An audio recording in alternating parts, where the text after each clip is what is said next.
The pear won't fall. The master wants to shake the pear tree, but the pear won't fall.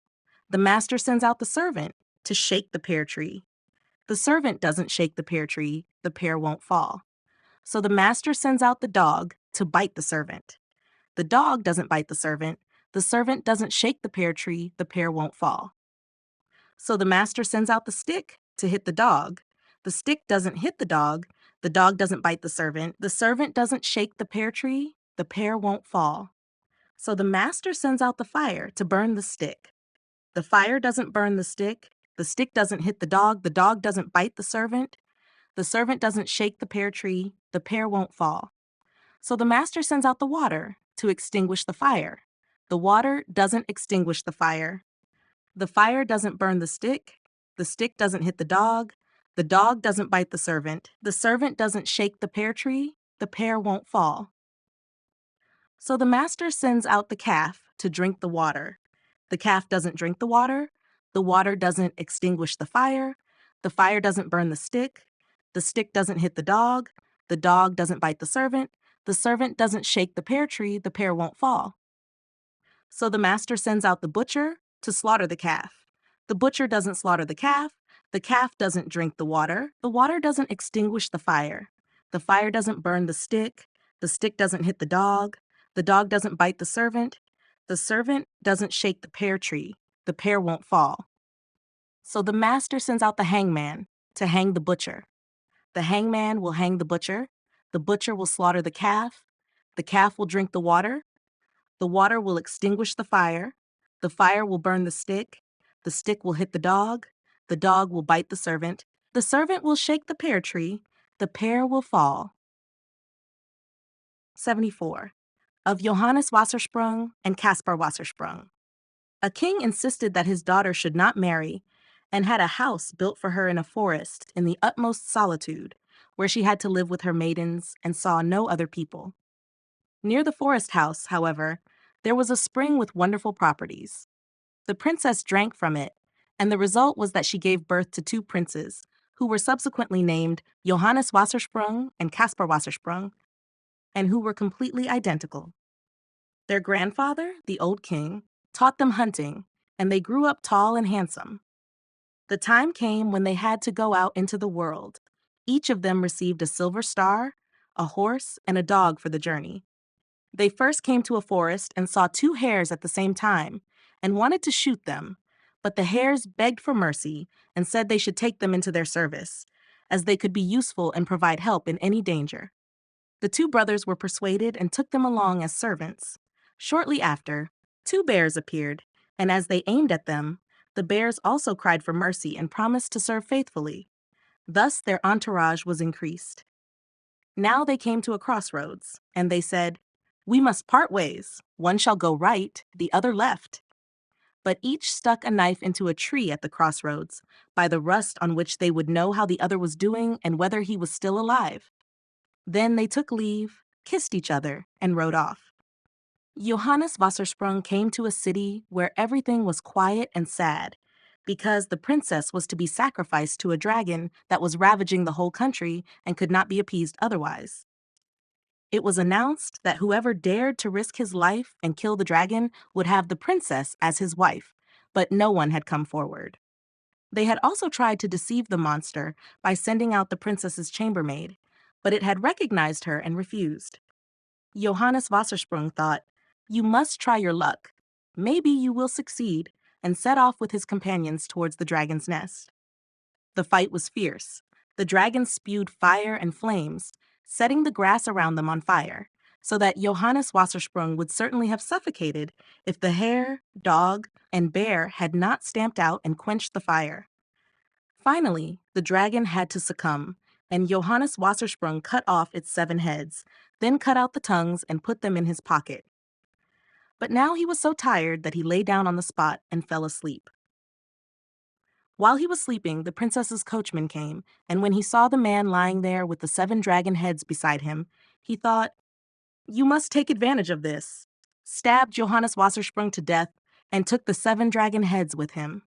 He went to the king, said he had killed the monster, brought the 7 heads as proof, and the princess became his bride.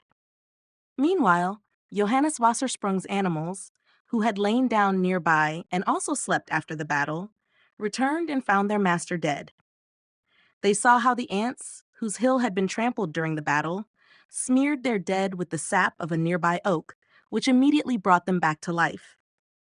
The bear went and fetched some of the sap and smeared it on Johannes Wassersprung, reviving him so that he soon became completely fresh and healthy again. He thought of the princess he had fought for and hurried to the city, where the wedding with the coachman was just being celebrated, and people said he had killed the seven-headed dragon. The dog and the bear ran into the castle, where the princess tied roast meat and wine around their necks and ordered her servants to follow the animals and invite the man to whom they belonged to the wedding. Thus, Johannes Wassersprung arrived at the wedding just as the dish with the 7 dragon heads that the coachman had brought was being served. Johannes Wassersprung pulled out the 7 tongues and placed them beside the heads, whereupon he was recognized as the true dragon slayer. The coachman was chased away, and he became the princess's husband. Not long after, he went hunting and pursued a stag with silver antlers. He chased it for a long time but could not catch it, and eventually came to an old woman who turned him, along with his dog, horse, and bear, into stone. Meanwhile, Caspar Wassersprung came to the tree where the 2 knives were stuck and saw that his brother's knife was rusted. He immediately decided to search for him, rode off, and came to the city where his brother's wife lived. Because he looked so much like his brother, she took him for her rightful husband, rejoiced at his return, and insisted that he stay with her. However, Caspar Wassersprung moved on, found his brother and his companions turned to stone, and forced the woman to lift the spell. The 2 brothers then rode home, and along the way, they agreed that the one to whom the princess would first throw her arms around should be her husband, and this happened to Johannes Wassersprung. 75. Phoenix Bird. One day, a rich man was walking by the river when a small box floated by. He took the box, opened the lid, and found a small child inside, which he took home and raised. However, the steward disliked the child, and once he took the child with him in a boat on the river.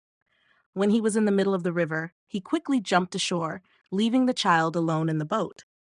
The boat drifted until it reached a mill, where the miller saw the child and took pity on it, rescuing and raising it in his house. But one day, the steward happened to come to the same mill, recognized the child, and took it with him. Soon after, he gave the young man a letter to deliver to his wife, which said, "Kill the bearer of this letter immediately." However, on the way, the young man met an old man in the forest, who said, "Let me see the letter you are carrying in your hand." The old man took the letter, turned it around, and gave it back. Now it read, "You should immediately give our daughter to the bearer of this letter as his wife." And so it happened, and when the steward heard of this, he was angered and said, "Hey, it won't be that easy. Before I let you have my daughter, you must first bring me 3 feathers from the phoenix bird." The young man set off in search of the phoenix bird, and in the same place in the forest, he again met the same old man, who said, "Keep walking all day, and in the evening you will come to a tree with 2 doves sitting on it. They will tell you what to do next." In the evening, he came to the tree, and the 2 doves were sitting on it. One dove said, "Anyone who wants to go to the phoenix bird must walk all day, and in the evening come to a gate that is locked." The other dove said, "Under this tree lies a golden key that unlocks the gate." He found the key and unlocked the gate with it. Behind the gate, 2 men were sitting. One man said, "Anyone seeking the phoenix bird must make a long journey over the high mountain, and eventually he will come to the castle." On the evening of the 3rd day, he finally reached the castle, where a white maiden was sitting, and said, "What do you want here?" "Oh, I would like to get 3 feathers from the phoenix bird." She said, "You are in mortal danger, for if the phoenix bird sees you, he will devour you whole, but I will see how I can help you get the 3 feathers. Every day he comes here, and I must comb him with a fine comb. Quickly hide under the table, which is draped with cloth all around." Just then the phoenix bird came home, sat down on the table, and said, I smell human flesh." "Oh, nonsense! You see well enough that no one is here," said the white maiden. "Comb me now," said the phoenix bird. The white maiden combed him, and he fell asleep. When he was fast asleep, she plucked a feather, pulled it out, and threw it under the table. He woke up. "Why are you tugging at me so?" "I dreamed that a person came and pulled out one of my feathers." But she calmed him down, and it went the same way the second and third time. When the young man had the 3 feathers, he returned home and was now able to marry his bride. From the Carpenter and Turner. A carpenter and a turner were to create their masterpieces. The carpenter made a table that could float by itself, and the turner made wings that allowed one to fly.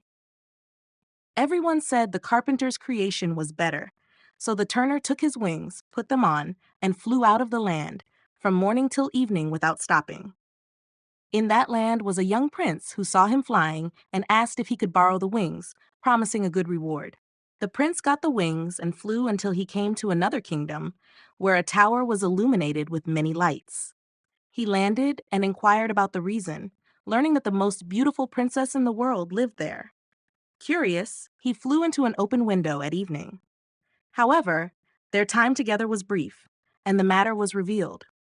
As a result, the prince and the princess were sentenced to death by burning. Meanwhile, the prince had taken his wings with him.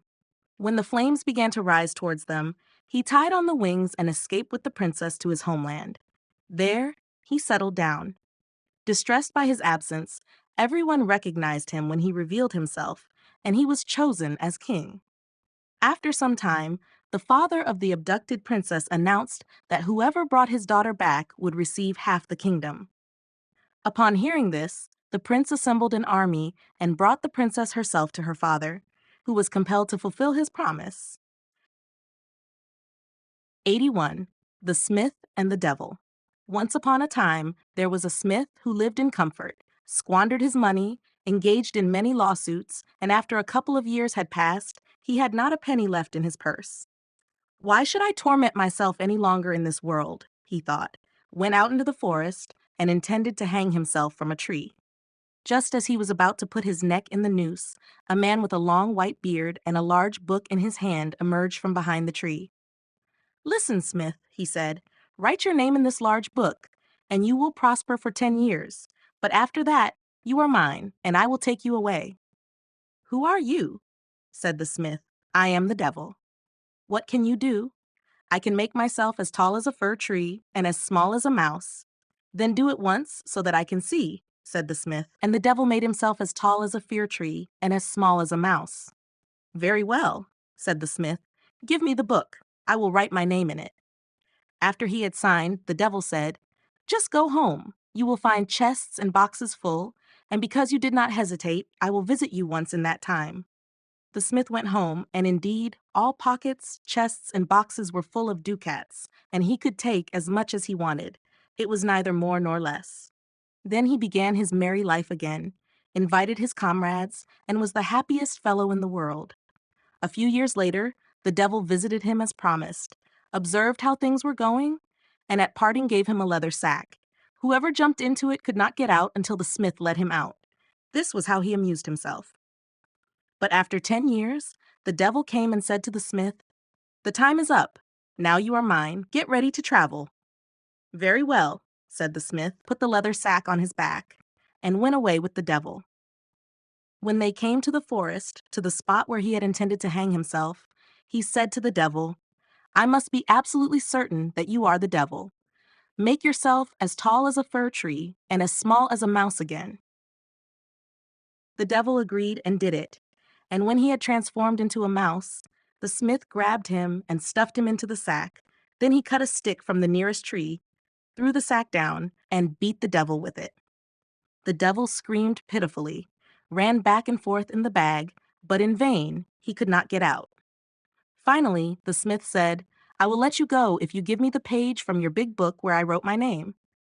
The devil did not want to, but eventually he had to. The page was torn out, and the devil went home to hell, angry that he had been tricked and beaten on top of it. The smith returned to his forge and lived happily as long as God willed. Eventually, he fell ill, and when he realized he was dying, he instructed that 2 good, long, sharp nails and a hammer should be placed in his coffin. This was done. When he died and arrived at the gates of heaven, he knocked, but St. Peter refused to let him in because he had been in league with the devil. Upon hearing this, the smith turned around and went to hell. However, the devil also refused to admit him, saying he didn't want him in hell as he would cause a disturbance. The smith grew angry and began to make a commotion in front of the gates of hell.